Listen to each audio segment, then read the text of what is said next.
ready? Okay, hi everyone. Welcome to tonight's launch of Grounded in Affordability, the economic case for community and land trusts, which was brought to us by Grounded and largely put together by Carl Fitzgerald, who sits in front of me. Carl's going to talk more about the report later on. My name's Juanita. I am your mistress of ceremonies. I'll tell you a bit more about why I'm here in just a moment, but before we start, I'd like to acknowledge that this incredible building we're on, is on the land of the Wurundjeri and Boonwurrung people of the Kulin Nation. Sovereignty was never ceded, which is very poignant when we talk about community housing and things like that. It all ties in. I'd like to pay my respects to elders past, present and emerging, and warmly welcome any First Nations people we have here tonight, either here in person or online. Hi. Hi Jenny. And in doing so, I'd just like us to reflect on our intentions when it comes to our First Nations people and the fact that sovereignty was never ceded. And if sometimes I personally commit to being the best ally I can be, which often means that I just need to shut up and listen. And that's really difficult, but I think it's an important thing to put into our daily intentions, to consider the ongoing effects of colonisation and colonialism to our First Nations people. And we can make change by making those considerations and sometimes listening or having difficult conversations. So I encourage everyone to invest that time because it's worth it, and it's what we should be doing. So my name's Juanita McLaren. I'm a researcher and advocate in the space of women's financial security generally. I've been doing that for the last 10 years. Prior to that, I was a fundraiser for a very long time. I got into research and advocacy for women's financial security because I became a single mum of 3, and I found that despite my education and all my very best efforts, that my road to success was paved by barriers based on my gender and based on systems, based on child support, based on income support, based on a whole range of things that most people are aware of and have heard several times before. I'm now 51. Two of my kids are adults. However, I have spent the last 15 years in quite serious financial and housing insecurity as I raised my children in and out of contract roles that would go for 6 months at a time and not offer superannuation or anything. Great roles, but more often than not part-time, so that when I'd finished those roles there would be no savings, there would be nothing in the kitty, so then you'd go on job seeker and 70% of that would go to my rent. So in and out of those kinds of scenarios for the last, I've been a single parent for 13 years. I'd like to say I work in this space tirelessly, but I'm tired. I'm tired of the fact that the moral issue of our time, especially housing, is something that we have to negotiate with big business. It's something that we can't simply go to them and say enough is enough. People need homes. That's basically the bottom line, and I'm tired of the gutlessness of our policy writers and people who have the audacity to talk about long time frames and things being a long game. People need homes now. That's basically the bottom line. And we need some people to be really courageous and just stand up and call it out as it is. Carl asked me in particular to do this. I've known him for 15 years. His wife not only coordinates his house but also mine. She's the first adult I speak to every morning, and Carl is maybe okay with that. But also, also in the last 7.5 years, I've just moved out. I rented a place in Yarraville, which is in the inner west, where my kids went to school. It was a 3-bedroom apartment. I've paid $180,000 in rent in 7.5 years. None of which I will see again, all of which was fought for with blood, sweat and tears, because it's the only thing that you can't put off. You can't ring your real estate agent and be put onto a financial counsellor who tells you how to manage your money when you successfully keep 3 boys alive on the smell of an oily rag. But that's a story for another time. So when this woman, the owner of my apartment, bought the apartment in 2009, she spent around $300,000 for it. It's now valued, 3-bedroom apartments in Yarraville are now valued at $940,000. And I paid half of that initial buying amount. And you can say that, yes, she has fees and yada yada. I'm afraid to say that most people who are renting are too scared to ask for things to get fixed, because despite rental laws to create a fairer space, if you get on the wrong side of your real estate agent, more so than the owner, because the owners don't always have much to do with it. It's not about being wrong or right, it's about having a home or being homeless. So you do get the rough end of the stick. That's why I'm here, and I know a lot of people are here because you're numbers people and you're policy people, but this is a really urgent, pressing issue. So as I said, I have known Carl for 15 years. We met in Savers in Footscray. My ex-husband and his wife were running a permaculture play group. We were all members of permaculture out west, and I can honestly say that I have never met a more community-oriented family than this one. If people need to roll up their sleeves, they're there. If people need a feed, they're there. If people need somewhere to go, they're there. So whilst I don't often understand Carl and often have to put our conversations into Google Translate, I do know that we are very values aligned. We're both very passionate about social justice. We're both very passionate about supporting community and understanding that the grassroots work and community is what really empowers people. So I am delighted to just about introduce Carl. Before I do that, I'm just going to do that housework. Is it that's what it's called? I don't do housework. So the bathrooms are there. So be careful, don't trip over, because it's already going to be embarrassing enough that everyone gets to watch you walk to the toilet at the front of the stage. Yes. Food and drinks, obviously we're all adults, so if you need to go and grab something, then do so. Once Carl comes and talks about this fabulous report, which I'm particularly interested in because it states as one of the recommendations that it's 60% less money to invest in a deposit, which is like, woohoo, I'm 51, I've got 50,000 in super and no one's going to give me a mortgage. I'm really interested in that and all the other facts that Carl's going to bring to the table. But can I get everyone to switch off your phone? Just so that we can get Carl's full attention, or no, the other way around.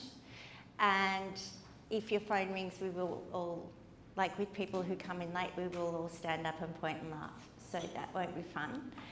And Carl's going to come up and talk about the report, and then after that we're going to have some Q&As. We do have people online, so we're going to be doing a little bit in between that. So if you'd like to save your questions until the end, please do so.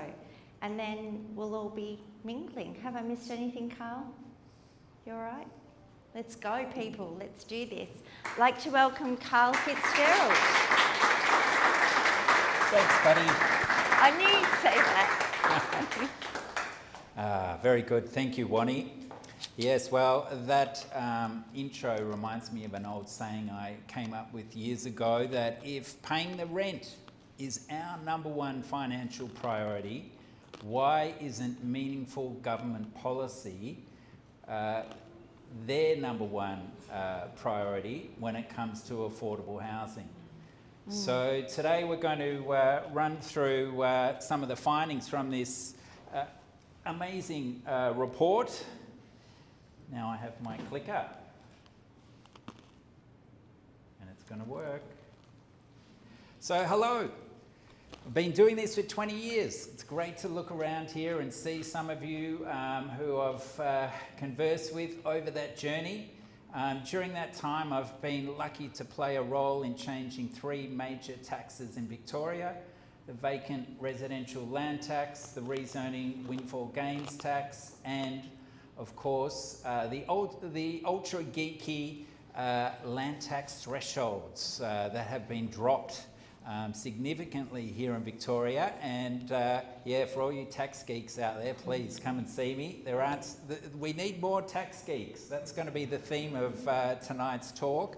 But this CLT model that we're releasing tonight is something I started way back in 2010. In about 2007, the now president of the Henry George Foundation, Leo Foley, did a presentation in Hardware Lane, and I was really, really interested because it removed the political log jams that we have when it comes to the big levers of negative gearing and capital gains tax reform, and delivers the ability to enact change back to the local level, so we the people can take ownership of our own future. That's the potential of CLTs. And what I've done with this model is taken my insights in advising the ACT government. In my previous role at Prosper Australia, I did a lot of this sort of work, talking to Treasury officials and so forth. And the ACT land rent scheme is one of the nation's leading affordable housing policies. I wish it was more widely known. I used to do a podcast called The Renegade Economist, and I had a great interview there with one of the policy chiefs, and he sort of whispered that they're raising $20 million a year out of this money. I was like, wow, wouldn't that be great going back into affordable housing? But of course it goes into consolidated revenue. No one really knows about it, and instead we have to put up with Help to Buy and the First Home Buyers Grant, or the new version of the First Home Buyers Grant, the stamp duty discount. We know they're tricky, we know things keep changing, so just keep an eye out for the stamp duty discount. You'll read in the report that it actually is pushing up towards $900 million a year. The state government here in Victoria is spending on this, and the subsidy is 3 times greater than what the First Home Buyers Grant is. So neither of them have worked, and so a combination of the ACT insight and the classic CLT formula, I've kind of mixed the two together, and from that we have a more efficient land rent model. So that's the whole aim of what Grounded's about, is to mobilise the community and to prove the business case of community land trusts. That's what we really need to do so that finance will lend money to our projects. So that's the core of the model. And from that, we can find these economic efficiencies that deliver some incredible outcomes. So we have in Australia a housing crisis because we have a housing policy crisis. I gave it a nickname that I'm still waiting. I don't know if it's quite a zinger, but I call it policy fraud. When they say one thing and it does the other. And that's unfortunately what Australia's housing policy is built on. These kind of false promises that I'd love to find a lawyer in the audience who could help us. Can you challenge the government on misleading and deceptive behaviour? Would that be something someone could try? One of these pranksters, the yes men or someone like that, could they do that? We need to keep that pressure on because we're handing out billions and billions of dollars, and you'll see in there a very interesting Uhuru report that shows how these benefits are handed to first home buyers more extensively every time the market starts to crash. All of a sudden the subsidies go up. So first home buyers are not only buying at extortionate prices but being lured in to keep prices high. So we need to keep building the economic literacy of the solid citizens of Australia so they can tell this story and read between the lines and then call their MP out. So let's do the basics on what a CLT is. And the core function of the CLT is separating the land from the improvements. And if you think we're all born on this planet as equals, why did some get to buy a piece of land for $10,000 and others in Yarraville, whatnot, are paying $1 million plus just for the land?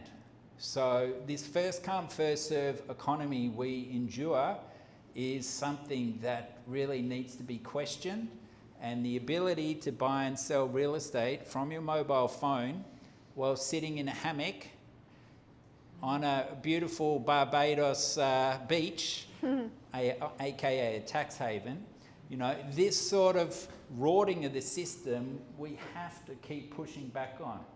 So the CLT is all about stewarding this land for perpetual affordability. Too many government policies are just for one buyer. Then as soon as they sell, government's got to find more money. It's like Groundhog Day, where governments, with this Help to Buy program that the federal government's running, it's cost $6.3 billion in just 3 years. And it's only for 40,000 people. So it's so expensive how much money is being thrown at housing. And yeah, it's like the sort of comparison between the policies we're served up and what the community land trust model offers. It's like handing out umbrellas in a flood instead of fixing the levees. That's what we're going through. So the CLT has this constitutional requirement to provide and keep the land as perpetually affordable, and this is established generally under a company limited by guarantee, and the management of it is really important. We have a tripartite governance model so that residents can't stack the board and remove the affordability provisions locked into place. So we've seen that over 100 years that this sort of behaviour happens, often from the third generation. And so having the constitution really quite tight and the governance there is one of the sort of primary principles of a CLT and why it's so well regarded internationally. So our problem statement. When I was writing this report, I kept staring at how government could receive a much higher return on investment in terms of total affordability, total affordable properties if it invested funds away from these ineffective demand-side subsidies, such as the First Home Buyers Grant. And people like Saul Eslake have done such a good job discrediting the First Home Buyers Grant that now most states have switched over to the stamp duty discount, which started here in 2011. I've been beating the drum on it ever since then. Dennis Napthine introduced it, and it cost $180 million in the first year. Now it's up around $880 million each year. What it means is that any of these demand-side policies, if you get 10 grand each, you're going to bid against each other, and so it's really a seller's subsidy.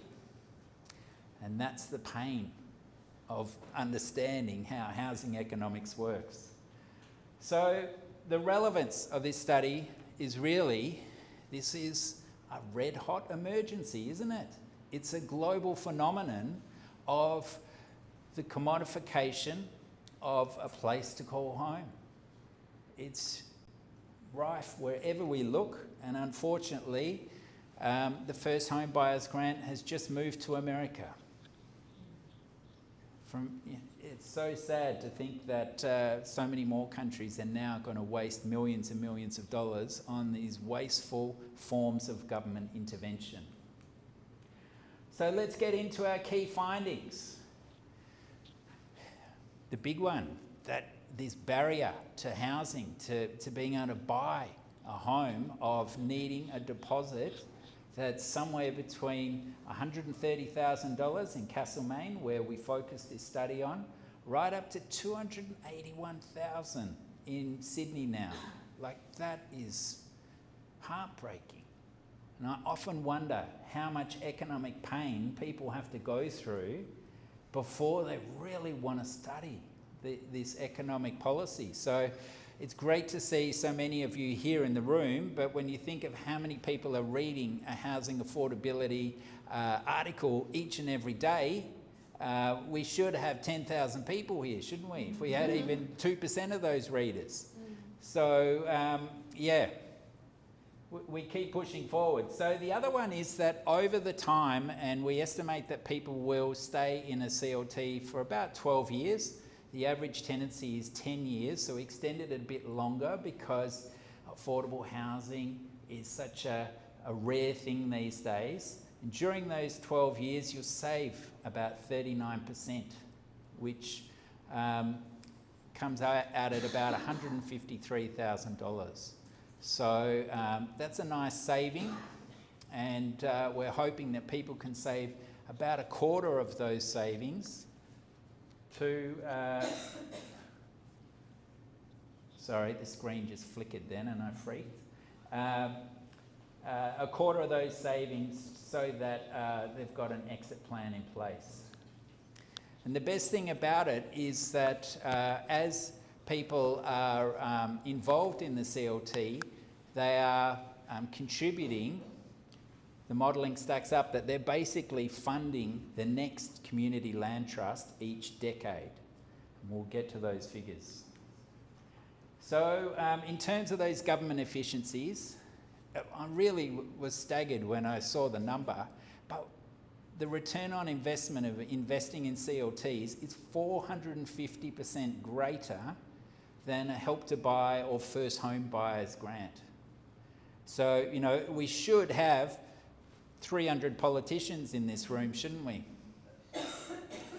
Because money is scarce and results need to be delivered.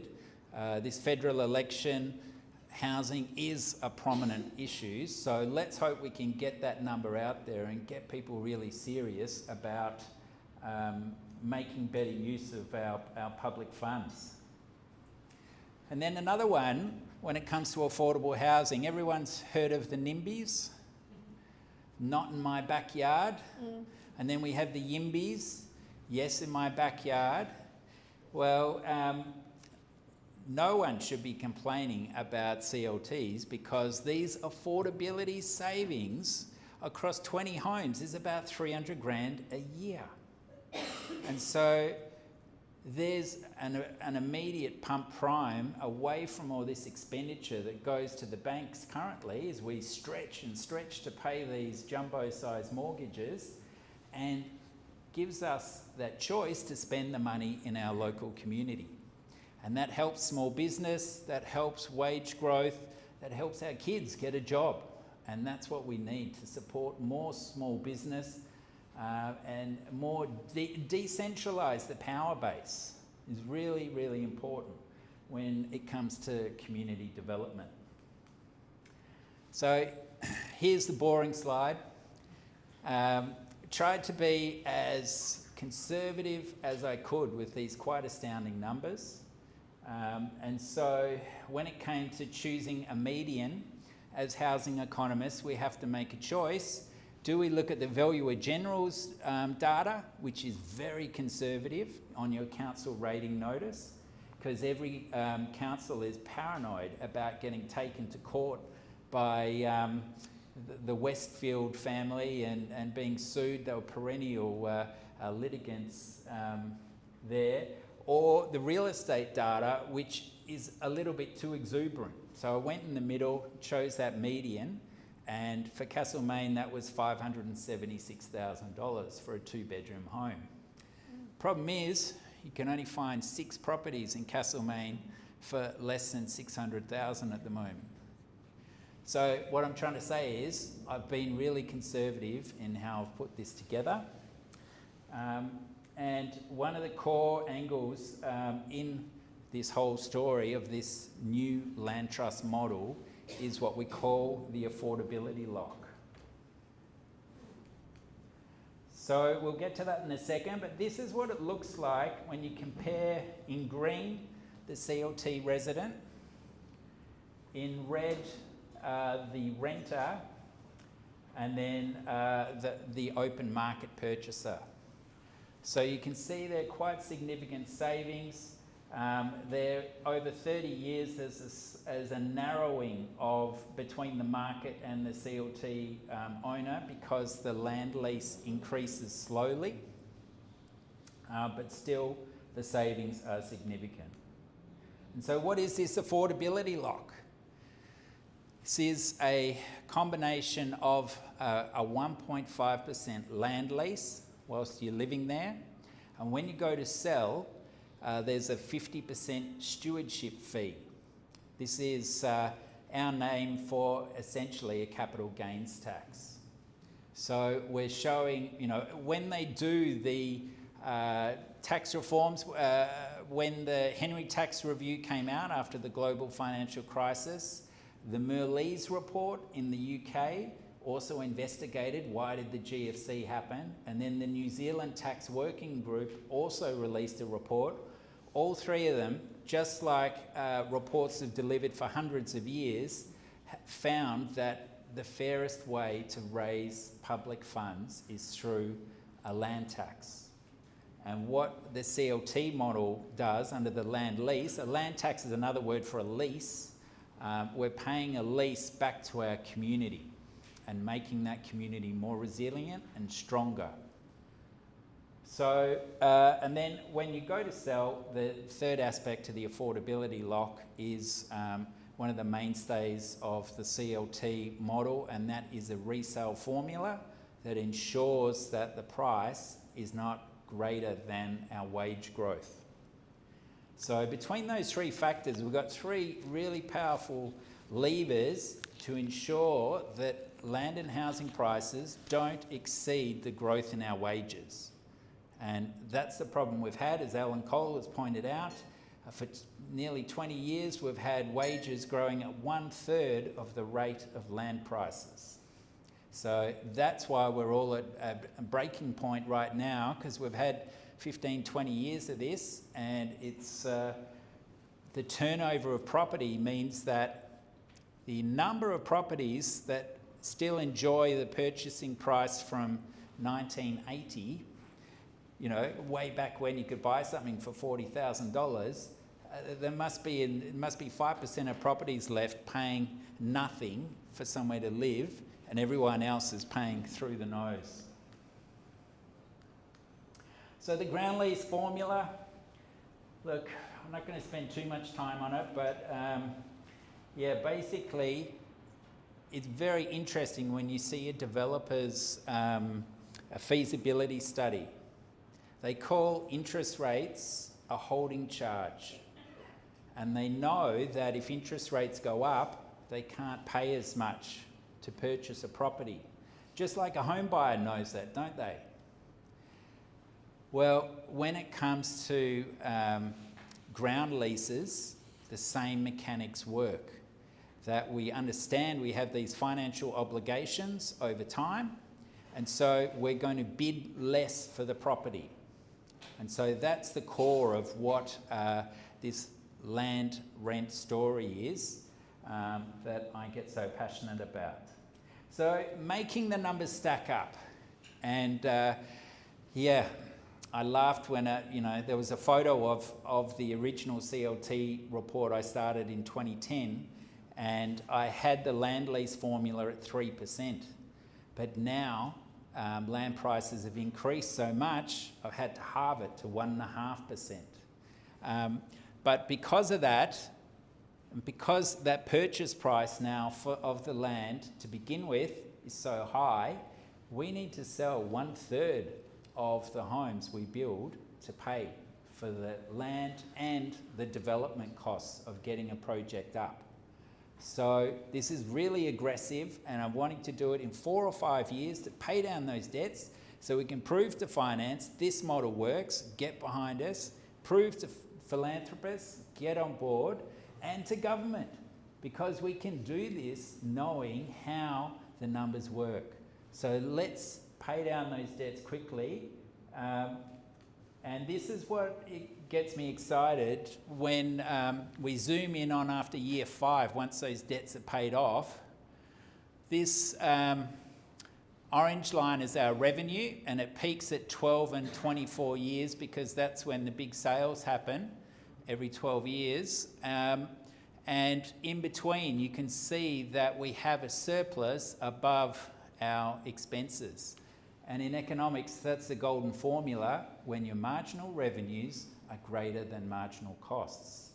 And that's that's the big change in this formula. We can make that happen.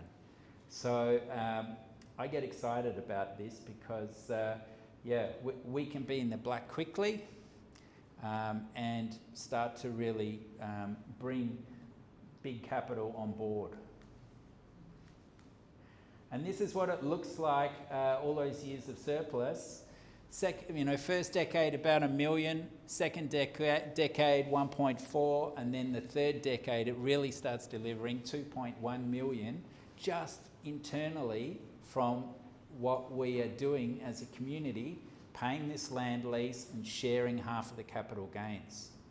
It's what we want government to do on a bigger scale, but if we can show this leadership at a localised level, it may well start to snowball so others can see, look, we've got a whole new culture coming up, haven't we?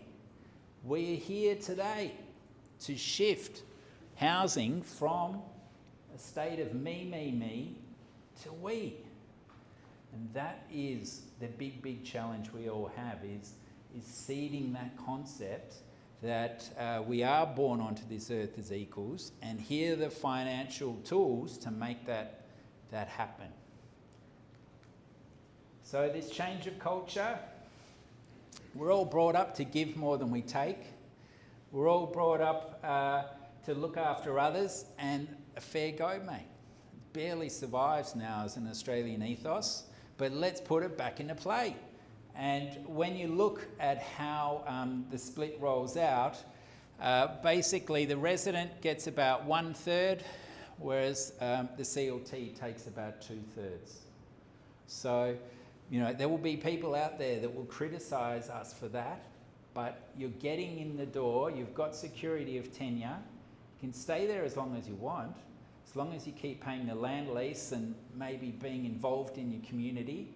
I always laugh that we've got a show called Neighbours. How many of us know our neighbours? We've got to work on this. So yeah, I kind of feel like when it comes to property, we have a system of set up for toddlers, where no one wants to share. It's all mine. How do we develop it so we respect the sharing of this, what some of my colleagues call this invisible oil well that we're sitting on? And that invisible oil well is the value of location. And location is reflected in terms of land price.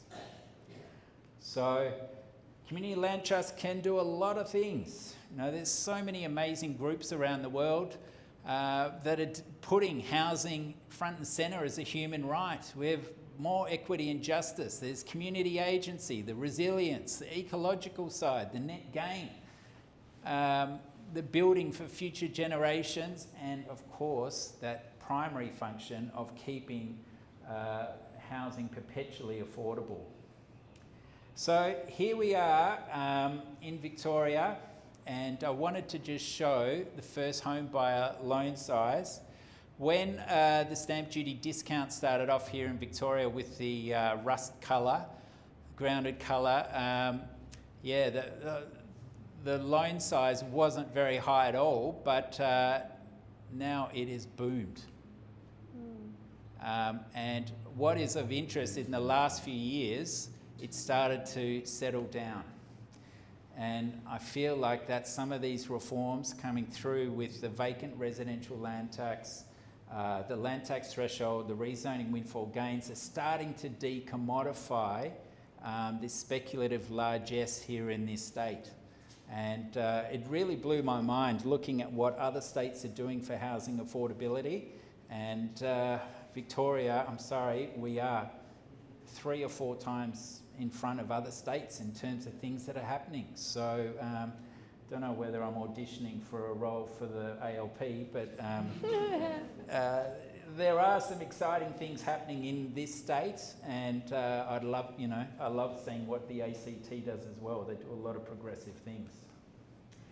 So in the report, I sort of got a bit angry about the stamp duty discounts and a policy of Victoria. After just saying they were so good, we still do things that have limitations, and one of them was the regional affordable housing policy that just sort of came out of nowhere. And there was $1 billion, might be 1.3 billion, for barely any homes. It was so expensive, and I was just like, wow, what would it look like if we added those funds with the stamp duty discount to see what we'd get? And you could easily apply that to 4 years of Help to Buy funding as well. And the point I want you to focus on is this pink line here for CLT revenue.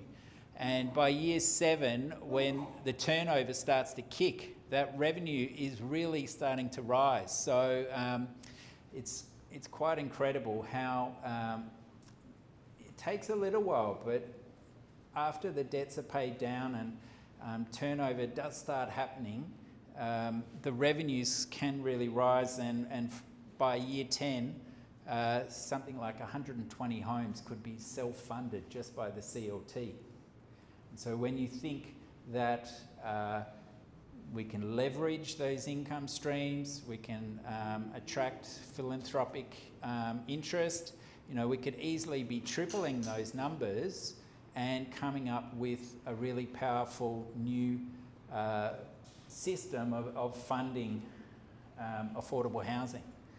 And really, we don't need government funding. We can actually do this ourselves, but I wanted to show that this was possible. So the economic dividend of CLTs. This was one that struck me driving past the new development in Daylesford. My daughter and I, and the starting price is $780,000. And of course, the median in Daylesford's about $780,000, similar to Castlemaine. And the cost of those houses to the local economy is immense. So I wanted to do a like-for-like analysis of how much it would cost under the land trust model with the same land, same housing cost, but we look at the monthly interest costs, the CLTs more than half saving, and then the annual mortgage, again, very handy. Turns out about 42% in this version. And look at the interest payment, $289 versus $637. So the savings are significant. And so when you look at it per household, that's 15 grand a year, 308,000, and over those 20 homes, there's $9.2 million that could be spent in our local economy. Often these developments are for 100 homes, aren't they? So, do the math and see how much better off we would be personally, but also as a community. So it is a really powerful argument when you consider the community development aspect of this, that all that money is going to help drive small business. So here we are, we're getting towards the end. You always know that when you see recommendations.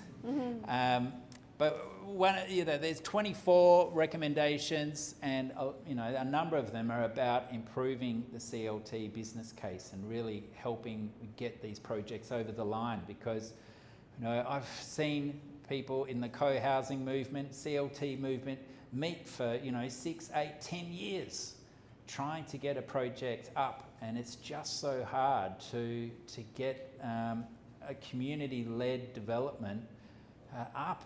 So we need to pull out all stops to do that, and hopefully putting numbers on a page can really help that, and get government to improve some of the legislative tools. Because at the moment we have to rely on the Caravan Park Act to get a CLT up and running in Victoria. And there's ways you can work around it, but that's the easy one. Whereas we have the Retirement Villages Act all established. It's another form of shared equity that allows this separation of land and improvements. How can we modernise that for people in the prime of their life? That's what we really need. So that's one of Grounded's primary drivers, is to push that forward. So also any form of government intervention, we've got to have perpetual affordability driven in. It's got to be a core outcome for these scarce public funds. It is another buzzword of mine. It's akin to developer welfare. First home buyers grants. You've heard of corporate welfare. Well, here's, for stamp duty discounts. It could well be seen as developer welfare. And there's also some exciting policy angles in here. The UK have been pushing ahead with this rural exception sort of example, rural exception sites where a community works with a farmer, gets a local builder together saying, look, we want to look after our community. Airbnb's ravaged our town. Let's bring some land into the residential zoning and fast track it. And that's what they're doing over there to try and overcome this incredible commodification of housing that occurs through the sort of drip feeding of property and the prop tech that's storming into our homes. So that's about it. This is my disclaimer. Got to put that up in this day and age. Can some politician please start talking about getting rid of the US legal system out of our country? God almighty. So, yeah, thank you.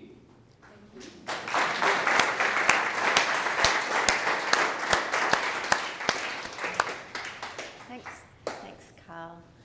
It's really great, actually. It's a really great read, even for those who aren't economists. I really enjoyed it. Thanks very much.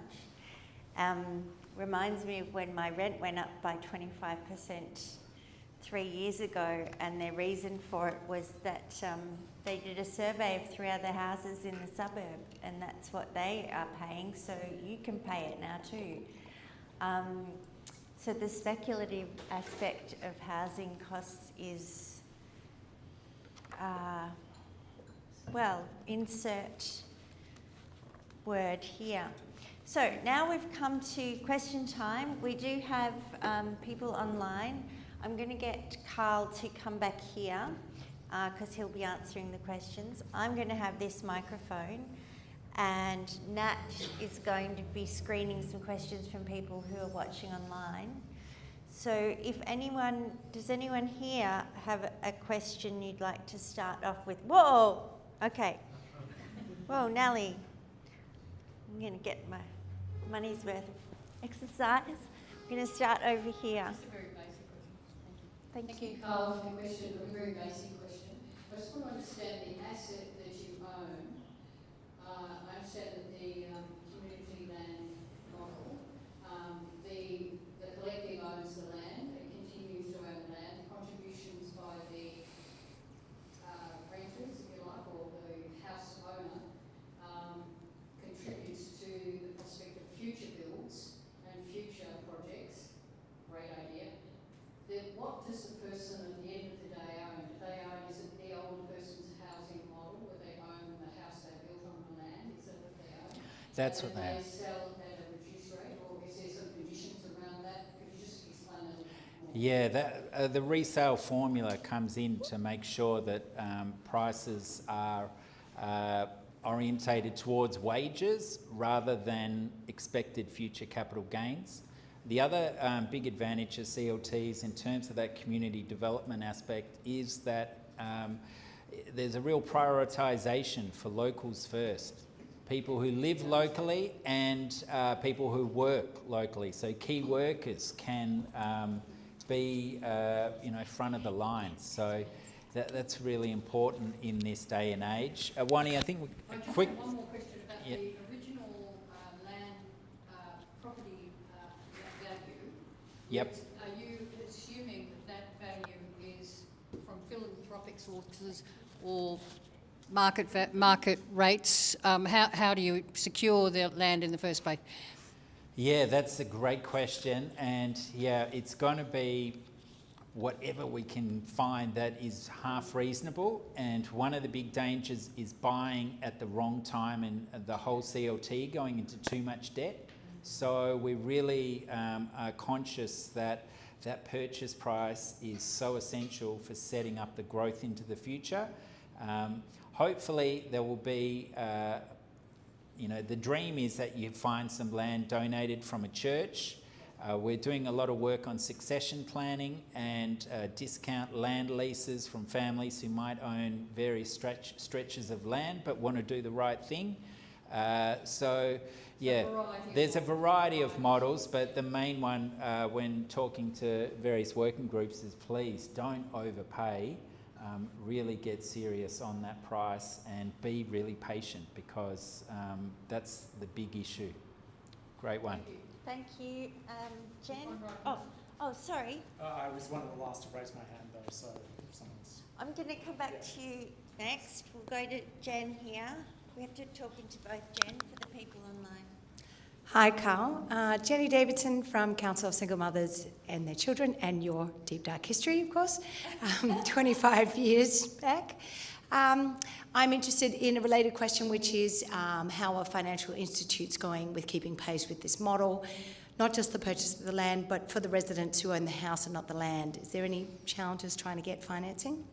Well, it has traditionally been the big logjam for CLTs is being able to get the loan for the land, the residential loan, and then the crux, having that construction loan for 24 months. So having those three different financiers lined up is something we're working towards. But the ground lease model that the Victorian government has brought through has helped build the literacy of various financial institutions in terms of separating land from the house. I mean, that was just unheard of, 10 years or so ago. Bankers could not understand that at all. So it's become a lot more amenable now that there are practices in place, and the ACT land rent scheme is one of those examples. So one of the trusts I was involved with donated the first $300,000 towards the loan pool there, the capital stack, and then the police superannuation bank came in, who I'd never heard of, but they came right in, and so they've been really good players, and there's a few others through the ACT who've done some really good work in that space. Next question. So we have some questions from our wonderful audience in the live stream. I hope they can hear me. We've got another mic, so hopefully they can hear these questions coming through. The first one's from Emma Kate. Does the model work for small developments on single lots, for example, an average 800 square metre block? It could, yeah, you know, fitting 2 or 3 properties on there. The Champlain Housing Trust in Vermont, the one Bernie Sanders helped set up in the 1980s with some seed funding, that has this distributed CLT model where there's a number of typical lots that have been developed under the CLT model. And I'll take another question from the live stream audience. This is from Sam Johns. Has there been thought as to how the model may work in higher value infill markets with good proximity to infrastructure, say for apartments rather than a house? Yeah, that's a great question, and that's probably going to be our next report. Thanks, Sam, up in Sydney. Yeah, we're doing some work in that space, but the land house value split is lower, so the savings are lower within apartments, but still that huge deposit hurdle is reduced quite significantly. Back to Wani. Right, we're back here now. Are you talking to both? Oh, both. Right, this is for the online people. Hi, Carl. I've got a couple of questions. So, with the purchase of the house, does the resident purchase that with cash in your modelling, or are they borrowing to buy that house component? And secondly, second part of the question was the CLT. What is the CLT investing the money that it receives from the resident when they sell into? Yeah, what is the CLT investing in? Yeah. Good one, thanks, Tim. Yeah, so the resident would borrow, we expect. Yeah, we modelled the 2-bedroom home on a pretty conservative 72 square metres, around about $220,000. Fingers crossed, modular housing. It's a detached housing model to begin with. So the borrowings aren't huge. The deposit isn't that big, $44,000. So hopefully people, you know, can feel that's realistic. It sort of makes the whole process a bit more attainable. But then as the CLT is building up this portfolio of savings, the number one aim that I really want to inspire into every CLT is the core constitutional objective of expanding the base for affordable housing. That has to be the number one aim, because you know, I tell the story, probably my colleagues over in Arden, Delaware are going to kill me for this, but there were before land trusts, there were single tax colonies, they were called, in the early 1900s that set up, and there was one in Arden, Delaware that got you know, beautiful land, and they paid off their debts in about 10 years, and then they had a great old time, and they became known as a nudist art colony. And it was a lovely, you know, still spectacular place, but did they make the most of that privilege of owning some of the commons and looking after future generations? So we can learn a lot from, you know, our forebears and what they've gone through. And there's another one, Fairhope, Alabama, where that third generation of residents is really trying hard to scuttlebug the whole project. And so that's why having a really strong constitution is so important. Okay, will you talking to both And then up here. Yep. Well, maybe a bit closer. Yeah, my question goes back to your problem statement, and apologies for rambling, but I'm putting it in like the context of negative gearing is almost universally agreed to be a terrible policy, but we can't get rid of it for political will. So my question is, are CLTs potentially threatening, or is it to get around that kind of public sentiment of, like, we can't remove negative gearing because we're all bought in? Yeah, exactly. And that's the whole aim, is to reduce that political risk to political capital, and get the ball rolling so that people can see the benefits of decommodifying land and housing. So that's going to be a big, hopefully a win that people can see. And so in terms of that theory of change, that's what we need, is people to be able to put a finger on it and feel it and tell those stories of what it's like having an extra 15 grand a year. Let's move more in that way, that direction. Over to Nat. And hey, can I just have a shout out to Nat, my amazing co-worker. All the graphics, amazing working with the comms, and everything looks fantastic, and we've had great feedback. So great working with you, buddy. Yeah, we pulled it off, which is great. We've got a few more questions from the live stream audience. Bruce Levy is asking, in the financial comparative model, what did you, Carl, assume about the cost of the land for the CLT? Did they buy it? And if so, where is that cost? Yeah, great. Someone's going to dig into my appendices. Yeah, there's a lot there to dig through. But yeah, we looked at a cost of, I think, $2 million, and looked at another, plus a philanthropic grant. So it was a pretty conservative price we factored in. So yeah, that's, as I hinted at earlier, that purchase price is just so important. So yeah. So there's one from Regen Sunshine Coast. So we've got some great representatives of organisations in the live stream from other states, which is awesome. The question is, how do you get around restrictive planning schemes on multiple housing when you're only allowed a primary and secondary dwelling on all zoned land? I know, that is the question.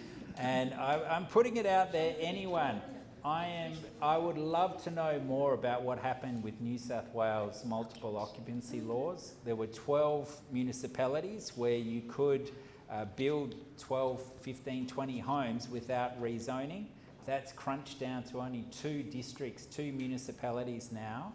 So yeah, the whole rezoning aspect is a massive one, and that's why we need to prove these return on investment of government funding sort of angles, so that government recognises that we need to allow more affordable housing so our key workers can survive, so that the salt of the earth locals can still live in the towns they grew up in.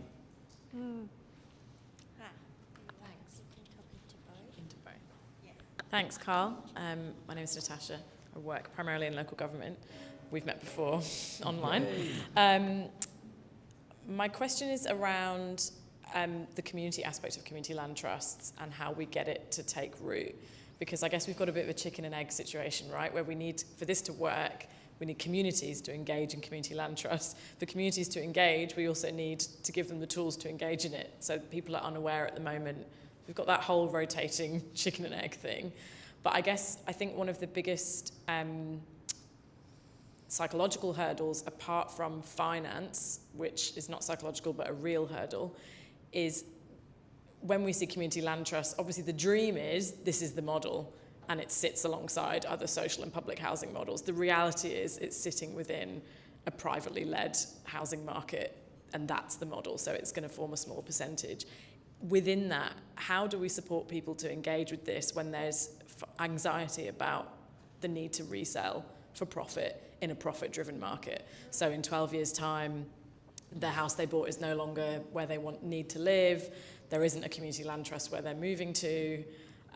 So there's anxiety about getting on board, I suppose, because we're still in a market-driven environment. And I think that's maybe the policy kind of anxiety for some people as well, is that they're forced to engage with that market. So They're concerned about affordability locks, they're concerned about resale, even though the benefit is so obvious. The ongoing, when they look down the barrel of maybe moving in another 10 years or another 12 years, what's your thoughts on how we navigate that? Yeah, well, that's what I call the exit plan, and having the nest egg there so that they can have a deposit to leave. And so there is a section in the report where I talk about a combination of these much smaller capital gains, but also some of the savings, that 15 grand a year, a quarter of that invested each year over 12 years compounding. It's a reasonable nest egg, but it's probably, it's still going to be line ball whether it's going to be a sufficient deposit in this mad world we have, with 8.6% increase in housing prices throughout much of the state. It is a really difficult question to answer in full. So yeah, that is one of the challenges, and what I'm sort of hoping is that as each CLT sets up, we can start diversifying the types of communities. So, these for-profit retirement villages out there just drive me mad. How can we develop the CLT model of retirement villages that has that real strong community ethos there? So yeah, I don't have the perfect answer for you, but hopefully enough people are fed up with the current housing system and recognise we do need to come together, not only for housing, but for climate, for inequality, for so many forms of pressure that we're facing in society, and being able to work together as a community is such a strong point that's undervalued. I didn't really realise how good community could be till I moved to the bush, and it's incredible. The neighbours, the friends we have, and the sharing we do. Oi. Carl, just to give a... We're in community and... Short, we should have confidence that since 2016, 25% of home purchases, new or existing, have been on a shared equity model. Much of it extended family, but we should feel confident that the shared equity community land trust model is normal for those that choose to step into it, knowing that 25% of the home buying population, regardless of affordability, has done it since 2016. It's not weird. Thank you, John Schoen, one of our amazing board members at Grounded. Yes. Carl, do you know of any examples of community land trusts that do have a mix of, housing for elderly people, housing for younger people, so that you do create that exit, you can exit into the CLT? Good point. Well, that all around the world, that's pretty much the model. I love looking at Lopez Island CLT.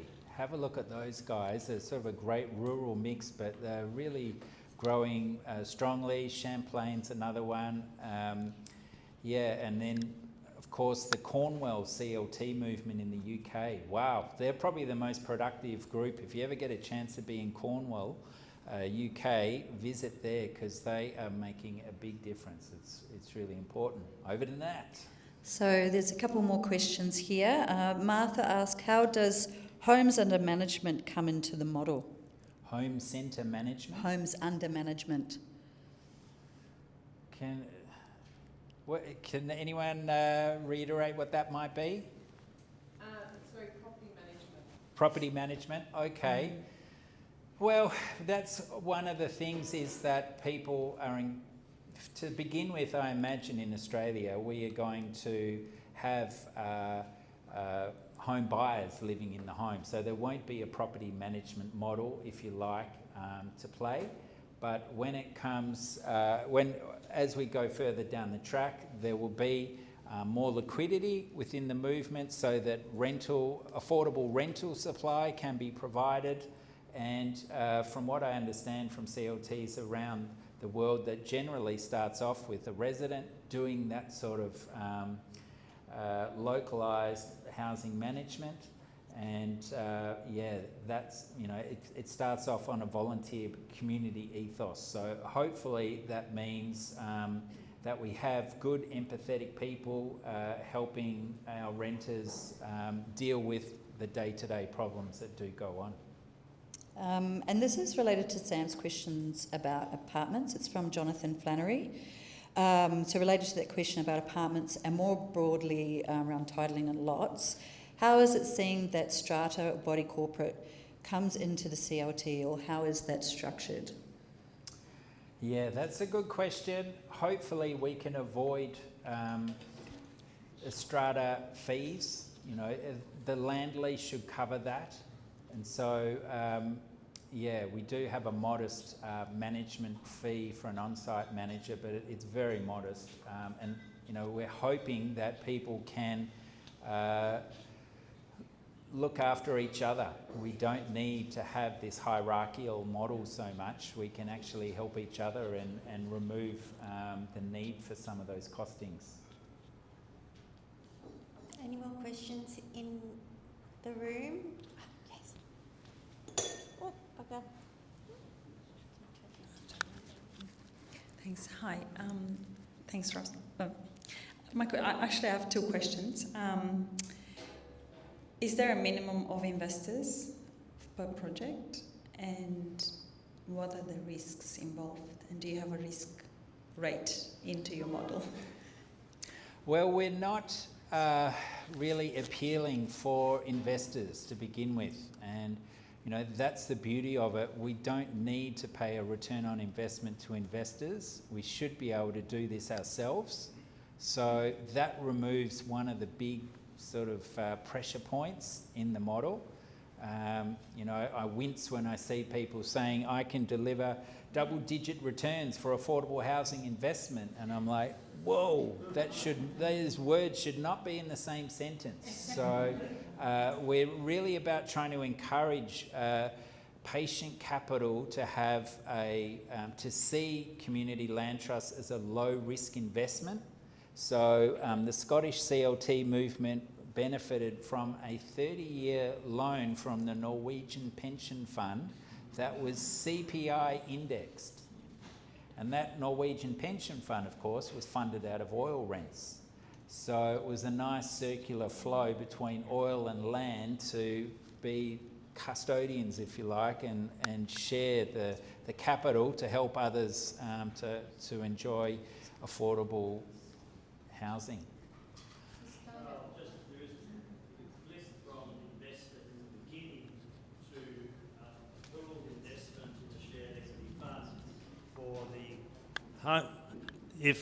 if you flip where the investor comes in, if they come in at the retail lender point to the home buyer, home occupier, then there's good return, and there are many examples of that starting to emerge in Europe, more particularly than Australia. But I'm involved with 3 conversations at the moment with families who are seeing, at the scale of 10 or 20 or 50 homes, that across an extended 3 or 4 generation family trust structure, there's good earning stepping into where the banks are not stepping into. So again, we just need to know that we've got an excellent prudential system in Australia, and there's room for citizens to collectivise and be communal in that retail lending space with APRA constraints and probity in place. Lovely. Thank you. Oh, yep, here. And then we've got time for 1 or 2 online, and then you can go to Carl directly. Oh, hey, Carol. How are you? Hey. Hey. The council that Castlemaine is in is reviewing smaller farm-zoned parcels, and they're going to be looking at rezoning those. So that's hope. And as well, they have suggested that group accommodation is the zoning that would help, like for, say, a dozen tiny homes or something on a parcel.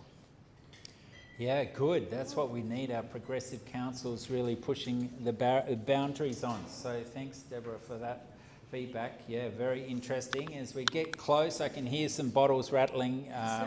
There'll be some nibbles in a minute. Last question from online. Sorry, yes.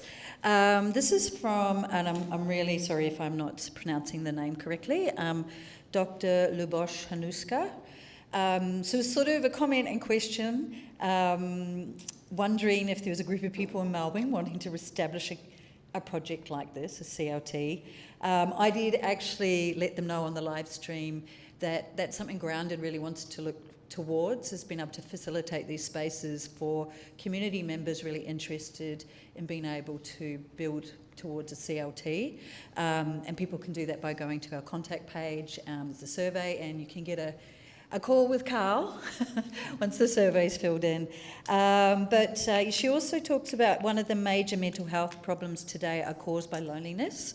Once people lose connection to their workplace, can you motivate people who are approaching retirement or already retired towards this model? Yeah, beautiful. Well, definitely there's aspects in our vision for the future that is what we're looking at, is having that multi-generational mix where some who have, later stages in life have some access to capital, who can help youngsters by coming in with the purchase, So those sort of conversations are happening through all the various for-purpose housing models. So it's really exciting to see that that potential's there, and we certainly talk about it in the report on how that mix of different generations can be so important again when it comes to all the in-kind services we provide as community members, whether that's child minding or car sharing or bulk buying, all those sort of things. So yeah, fantastic. Well, I reckon we'll probably wrap it there. Hey, Wani. Thank you very much. Yeah, so thank you.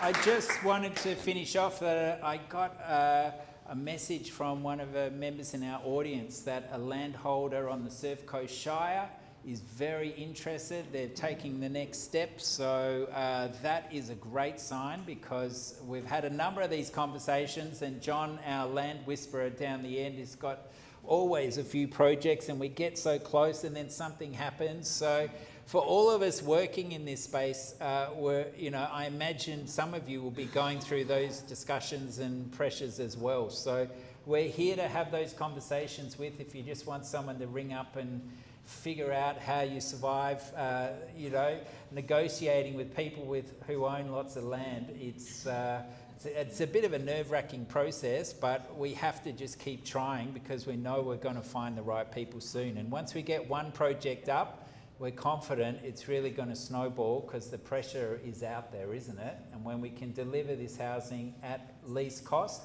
and deliver such returns for government, we're confident that things are going to come our way. So thanks so much for turning up today. Thanks to all the Grounded board and to Wani. Oh, thanks, Carl. Yay. All right.